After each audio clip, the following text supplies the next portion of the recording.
That's a true game changer and something that would have made me keep this truck if I had needed a truck and had less issues with it. I already mentioned the tonneau cover, but one issue I had early on that eventually was fixed with software was a bunch of bugginess with the built-in map system.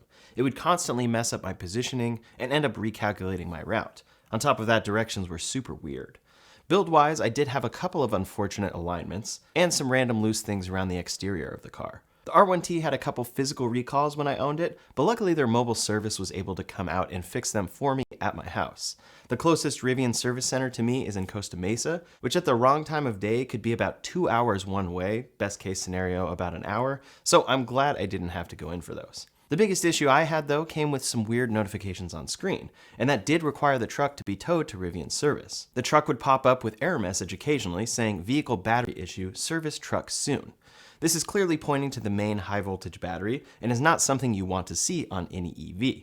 Luckily, of course, I was well within warranty. On top of that though, it would say system fault detected, performance limited, service may be required, and I definitely experienced this. When you went pedal to the floor, it was a very slow vehicle. I'd drive somewhere with these errors present, then when I got back into the car, they were gone. Completely gone too, not in notifications or anything, with no record that they ever popped up, aside from the photos I took on my phone. It felt like I'd get these things when the truck sat in colder weather for a bit, but I can't imagine that's actually the issue.